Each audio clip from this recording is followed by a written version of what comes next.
ونستعينه ونستغفره ونؤمن به ونتوكل عليه ونعوذ بالله من شرور أنفسنا ومن سيئات أعمالنا من يهده الله فلا مضل له ومن يضلله فلا هادي له ونشهد أن لا إله إلا الله وحده لا شريك له ونشهد أن سيدنا ومولانا محمدا عبده ورسوله أما بعد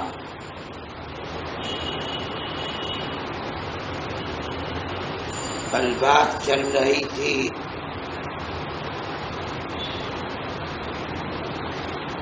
کہ محاسبہ نفس مومن کا، اللہ کا ذکر کرنے والے کا، اللہ کی رضا کے لیے اس کی عبادت کرنے والے کا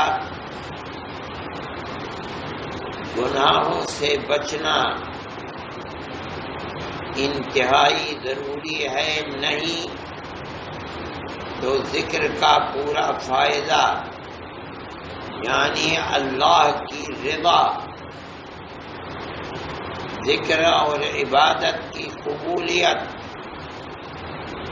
اس کا پورا فائدہ اس کو حاصل نہیں ہو سکے گا۔ وہاں یہ سوال تھا، خود بخود پیدا ہوتا تھا کہ گناہوں سے آدمی بچے کیسے؟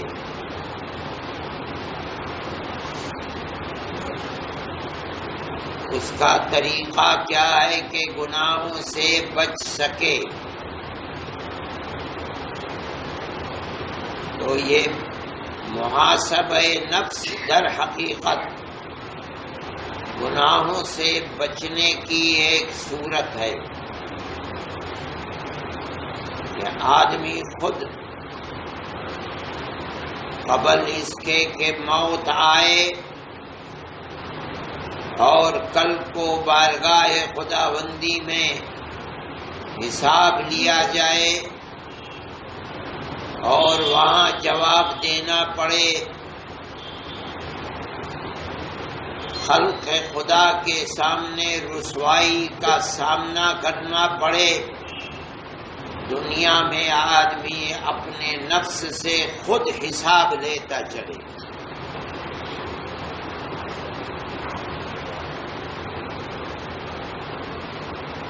اور اس کے لیے سب سے بہترین صورت یہ تھی کہ آدمی ہر نماز سے پہلے 5-10 منٹ بیٹھ کر اپنے نفس سے خود حساب لے کہ پہلی نماز سے لے کر اس وقت تک کتنے گناہ کیے، پھر ان گناہوں کے اندر کتنے گناہ وہ ہیں جو اللہ کے حق کو ادا کرنے میں کوتاہی ہوئی، کتنے گناہ وہ ہیں جو انسان کے حقوق کو ادا کرنے میں کوتاہی ہوئی، اور کتنے اعمال صالحہ کرنے کی توفیق خدا کی طرف سے ہوئی۔ عمل صالح پر اللہ کی توفیق پر شکریہ ادا کرے اللہ کا، اور وہ گناہ جو حقوق اللہ سے متعلق ہیں توبہ اور استغفار کرے، روئے، آنسو بہائے، چاہے اللہ اب نہیں کروں گا، غلطی ہو گئی، معاف فرما دے۔ اور وہ گناہ جو حقوق العباد میں کوتاہی کے گناہ ہیں، جیسے کسی کی غیبت کرنا، کسی کے دل کو تکلیف پہنچانا ناحق، کسی کے حق کو ناحق لے لینا، تو فوراً یہ سمجھ کر کہ خدا جانے کس گھڑی موت آ جائے، اپنی زندگی کو غنیمت سمجھ کر اس آدمی سے اپنے معاملات کو صاف کرے، کیونکہ اس کی معافی نہیں ہوگی، اللہ اس کو معاف نہیں کرے گا۔ حدیث میں آتا ہے کہ فرشتے جو فائل تیار کر رہے ہیں اس میں 3 طرح کی چیزیں ہوں گی۔ ایک تو عقائد سے متعلق چیز ہوگی، ایک عمل صالح سے متعلق چیز ہوگی، پھر گناہ ہوں گے۔ گناہ 2 طرح کے، ایک حقوق اللہ سے متعلق، ایک حقوق العباد سے متعلق۔ جو حقوق اللہ سے متعلق ہیں وہ تو اللہ پر چھوڑ دو، اللہ چاہے گا معاف کر دے گا، چاہے گا بدلہ لے لے گا۔ لیکن وہ جو حقوق العباد سے متعلق ہیں اللہ اس پر ہاتھ نہیں رکھے گا جب تک کہ خدا آپس میں ایک دوسرے سے بدلہ نہ لے لے۔ جس کا حق لیا ہے دنیا میں کل وہی دے گا، تب مسئلہ ختم ہوگا، ورنہ اللہ اس پر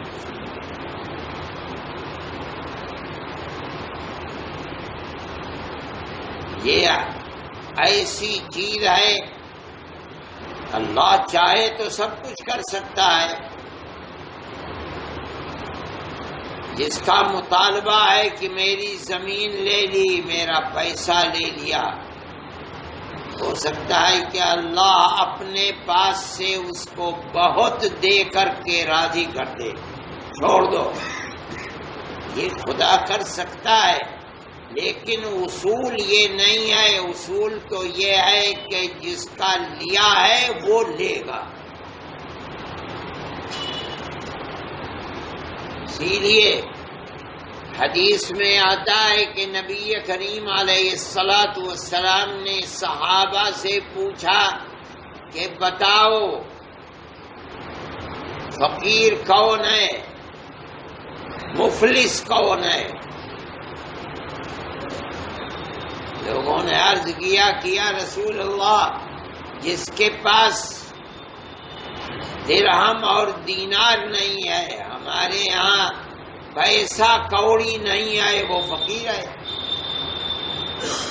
فرمایا نہیں، میری امت میں در حقیقت فقیر وہ ہے جو کل قیامت کے دن نماز، روزہ، حج، صدقہ، چلہ، آج کل ہمارے یہاں تعلیم قرآن و حدیث کی، یہ سب لے کر کے پہنچے گا، لیکن اس کے ساتھ اس کو قتل کیا، اس کا مال لیا، اس کو ذلیل کیا، اس کی آبرو پر حملہ کیا، حقوق العباد بھی لے کر کے پہنچے گا۔ اب آخرت کی دنیا کی کرنسی سونا، چاندی، پاؤنڈ، ڈالر، روپیہ نہیں ہے، وہاں کی کرنسی تو انسان کا اپنا عمل ہے۔ ایک خلق خدا پیچھے پیچھے، اے اللہ اس نے میرا یہ حق مارا تھا، یہ حق دلوائیے، یہ مارا تھا، یہ حق دلوائیے۔ کوئی تو نماز کا ثواب لے کر جائے گا، کوئی حج کا ثواب لے کر جائے گا، کوئی روزے کا ثواب لے کر جائے گا، کوئی صدقے کا ثواب لے کر جائے گا، جتنا دنیا میں کیا تھا سب لٹ گیا. کس کے بدلے میں؟ حقوق العباد کے بدلے. اگر پورا ہو گیا چلو چھٹی ملی، اگر پھر بھی لوگ رہ گئے اے اللہ ہمیں تو ملا ہی نہیں، ہمیں تو ملا نہیں، اے اللہ ہم تو خالی رہ گئے، تو اللہ کی عدالت تو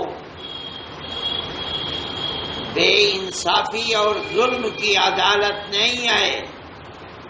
اس کے پاس سے کچھ ملنے کو نہیں رہ گیا، تو جن کا دنیا میں حق لیا تھا ان کو گناہوں سے ہلکا کیا جائے گا، اور ان کے گناہ لے کر اس بد نصیب کے اوپر اور ڈال کر جہنم کا کنڈا بنایا جائے گا. اس لیے کہ حقوق العباد اصول یہ ہے کہ جس نے دنیا میں ظلم کیا ہے مظلوم کو بدلہ لینے کا موقع دیا جائے گا.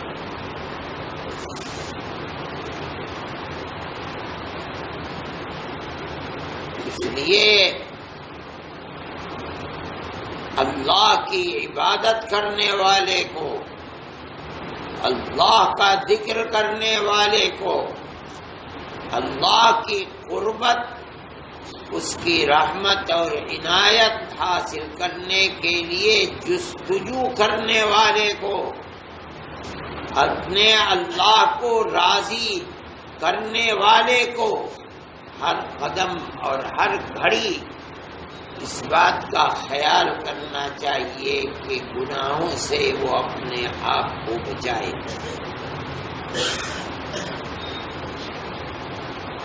اسی لیے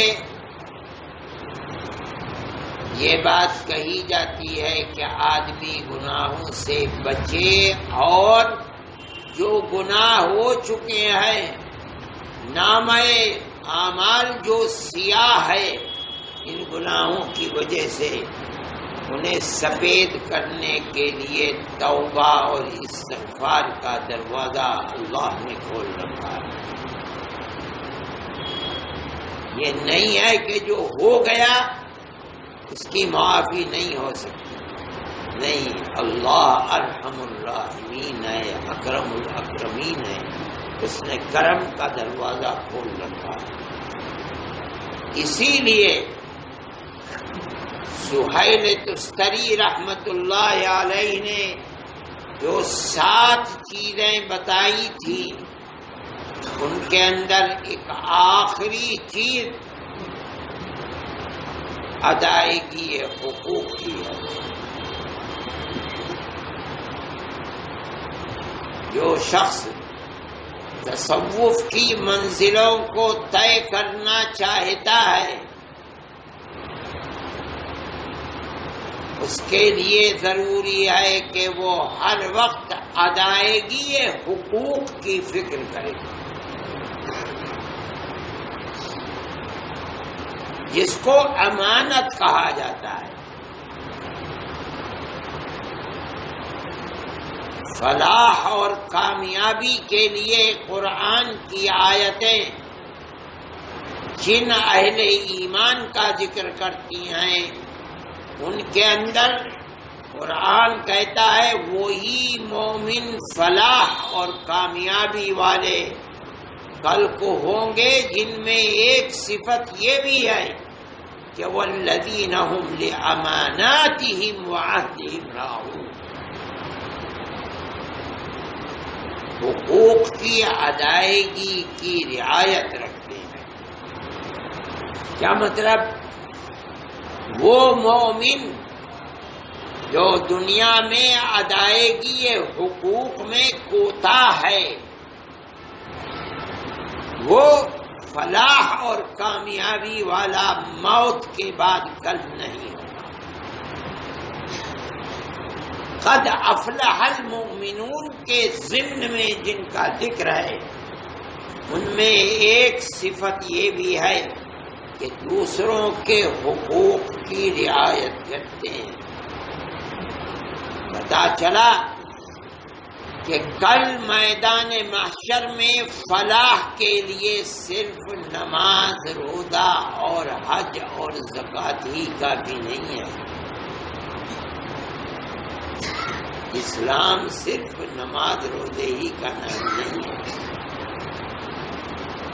بلکہ انسان پر جو انسان کے حقوق ہیں ان کی ادائیگی بھی ضروری ہے، ورنہ یہ اتنا بڑا گناہ ہے کہ کل ایمان، نماز، روزہ اس کو جنت کی طرف لے کر چلے گا، مگر ادائیگی حقوق کا گناہ درمیان میں دیوار بن کر کھڑا ہو جائے گا. نہیں، ہمارا حق ہے، اس کے اوپر جائے گا نہیں، پہلے ہمارے حق کا کو ادا کرے، بھگتان بھرے، تب اس کے بعد لے کر اس کو جنت میں جائے. اتنا بڑا گناہ ہے، چاہے وہ حق کسی ہندو کا ہو، مسلمان کا ہو، اس سے کوئی بحث نہیں. اسی لیے قرآن میں دوسری جگہ فرمایا ان اللہ یأمرکم ان تؤدوا الامانات الی اہلہا. اللہ تم کو حکم دیتا ہے کہ امانتیں جن کی ہیں ان کو ادا کرو. کیا مطلب؟ حقوق کو ادا کرو، یہ اللہ کا حکم ہے. مفسرین لکھتے ہیں کہ حقوق عام ہیں. اللہ فرماتا ہے حقوق کو ادا کرو، یعنی اللہ کے حق کو ادا کرو اور اللہ کے بندوں کے حق کو ادا کرو.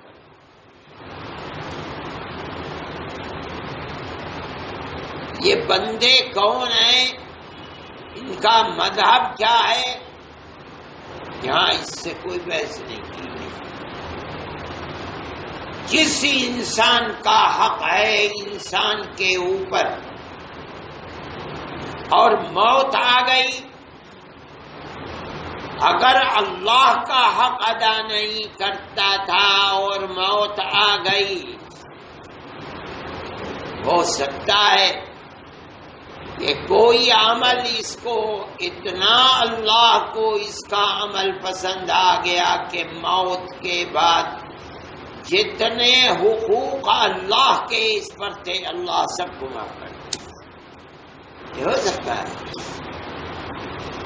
اسی لیے اہل سنت والجماعت اور محدثین کا فیصلہ ہے کہ گناہ کے لیے جہنم لازم نہیں ہے. ہو سکتا ہے کہ دنیا میں گناہ کرتے کرتے مر گیا، آخر میں کوئی ایک عمل اللہ کو مومن کا ایسا پسند آ گیا کہ ساری زندگی کے گناہوں کی بخشش ہو سکتا ہے، لیکن حقوق العباد کی بخشش اللہ نہیں کرے. حدیث میں آتا ہے کہ اللہ فرماتا ہے یا ابن آدم لو اتیتنی بقراب الارض خطایا ثم لقیتنی لا تشرک بی شیئا اتیتک بقرابها مغفرۃ. اے آدمی، اگر تو میرے پاس مر کر کے آیا اور اتنے گناہ لے کر آیا، اتنے گناہ کہ میری ساری زمین تیرے گناہوں سے کالی تھی، زمین بھر کر گناہ لے کر آیا، میری ایک شرط ہے، وہ کیا؟ ثم لقیتنی لا تشرک بی شیئا. جب تو میرے پاس آ رہا تھا اور تیری جان نکل رہی تھی، تیرے دل میں میرا کوئی شریک نہیں تھا، لا الہ الا اللہ محمد رسول اللہ، ایمان کی رسی کو تو نے مضبوطی سے تھام رکھا تھا اور اسی تھامے تھامے تیری موت آئی۔ اگر تو نے میری اس شرط کو پورا کر دیا تو زمین بھر کر گناہ لے کر آ رہا ہے، میں تیری طرف زمین بھر کر مغفرت اور بخشش لے کر تیری طرف آؤں گا۔ ہو سکتا ہے کہ کوئی ایک عمل اللہ کو اتنا پسند آ جائے کہ شرابی کو شراب کا گناہ، بدکار کو بدکاری کا گناہ اور طرح طرح کے گناہوں کو سب کو ختم کر دیا جائے، نامہ اعمال سے محو کر دیا جائے۔ ایک چیز پسند آ گئی تو داتا ہے، کون سی چیز پسند آ جائے اسی کے اوپر فیصلہ۔ حدیث میں آتا ہے کہ آدمی آئے گا سامنے اور نامہ اعمال تا حد نظر پھیلا دیا جائے گا، سارا نامہ اعمال سیاہ ہے۔ اللہ پوچھیں گے کہ کیا میرے فرشتوں نے جنہوں نے یہ نامہ اعمال تیار کیا ہے کیا تیرے اوپر ظلم کیا ہے؟ کہے گا نہیں، کسی گناہ کا انکار کرتا کا نہیں، جو لکھا ہے سچ لکھا ہے، میری گردن جھکی ہوئی ہے، کوئی بات اس میں زیادتی اور ظلم کی نہیں ہے۔ ایک طرف تو وہ نامہ اعمال کے ڈھیر جو سب کے سب سیاہ، نبی کریم علیہ الصلوۃ والسلام فرماتے ہیں اس کے پاس کوئی نیک عمل نہیں تھا علاوہ اس کے ایک پرچے پر لکھا ہوا تھا جو کبھی دل کی گہرائیوں سے اس نے اشہد ان لا الہ الا اللہ کہا تھا، ایک اللہ شہادت دی تھی، لا الہ الا اللہ محمد رسول اللہ۔ بس اللہ فرمائیں گے جا وزن ہو رہا ہے، اپنی ترازو پر کھڑے ہو کے دیکھ، کہے گا اے اللہ ان سیاہ ڈھیروں کے مقابلے میں اس ایک پرچے کی کیا حیثیت ہے؟ اللہ فرمائیں گے جا تیرے اوپر ظلم نہیں کیا جائے گا۔ فرماتے ہیں نبی کریم علیہ الصلوۃ والسلام کہ یہ ایک پرچہ جس میں اللہ کا نام تھا یہ بھاری ہو جائے گا، اور اتنا بھاری کہ وہ نامہ اعمال زندگی بھر کے جو سیاہ تھے ہلکے ہو جائیں گے۔ پھر اللہ کے نبی نے فرمایا کہ اللہ کے نام سے زیادہ بھاری کوئی چیز نہیں ہے۔ اس لیے یہ ضروری نہیں ہے کہ گناہ اگر ہے تو آدمی مایوس ہو جائے، نہیں، نہ یہ ضروری ہے کہ گناہوں کا بدلہ ضرور ملے گا، نہیں، ایمان اگر ہے تو ہو سکتا ہے کہ اللہ اس ایمان کی قبولیت پر سارے گناہ جو حقوق اللہ ان کو معاف نہیں کرے گا تو سزا بھگتے گا یہ گناہگار، لیکن کبھی نہ کبھی اپنے ایمان کی وجہ سے سزا بھگت کر جنت میں جائے گا۔ یا اللہ کے نبی کی شفاعت یا اللہ کے اولیاء کی شفاعت کی وجہ سے جنت میں جائے گا.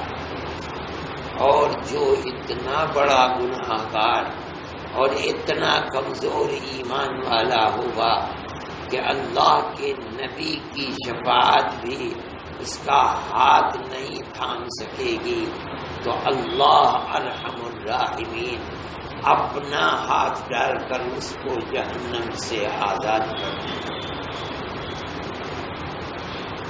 اس لیے حقوق اللہ کی بخشش ہوگی، حقوق العباد کی بخشش. یہ صوفی کے لیے ضروری ہے یہ سمجھنا کہ ہم نماز پڑھتے ہیں، روزہ رکھتے ہیں، اللہ اللہ کرتے ہیں، ہمارے سارے گناہ معاف ہیں. یہ نادانی اور بے وقوفی کی بات ہے.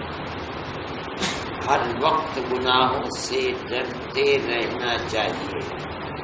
اللہ کا ذکر بہت بڑی چیز ہے، عبادت بہت بڑی چیز ہے، لیکن گناہوں کو بھی چھوٹا نہیں سمجھنا چاہیے. گناہ بھی بہت بڑی چیز ہے، اور جو پکڑ ہے اللہ کی، اللہ اکبر، ان بطش ربک لشدید، اللہ کی پکڑ بھی بہت شدید پکڑ ہے. آدمی کو ہر وقت چوکنا رہنا چاہیے، اپنے گناہوں کی بخشش کراتے رہنا چاہیے، اپنے آپ سے خود حساب لیتے رہنا چاہیے، وقت وقت پر بیٹھ کر کے سوچتے رہنا چاہیے. اگر گناہ سے بچ رہا ہے اللہ کا شکر ادا کرنا چاہیے، عمل صالح کر رہا ہے اللہ کا شکر ادا کرنا چاہیے، اور اگر گناہ ہے تو ہاتھ اٹھا کر رو رو کر معاف کرانا چاہیے. اگر حقوق العباد میں کوتاہی ہے تو پہلی فرصت کے اندر معافی تلافی کرا لینی چاہیے، تاکہ موت آئے تو خاتمہ بالخیر ہو. موت آئے تو کل کو قبر کے اندر عذاب کا سامنا نہ کرنا پڑے. نامہ اعمال بجائے بائیں ہاتھ کے داہنے ہاتھ میں پہنچے، اور مغفرت کے لیے صاف راستہ میسر ہو سکے. اللہ ہم سب کو عمل صالح کی توفیق عطا فرمائے، گناہوں سے اللہ ہماری حفاظت فرمائے، اور محاسبہ نفس کی سعادت میسر فرمائے، اور اس طریقے پر کل قیامت کے دن حساب کو آسان فرما دے.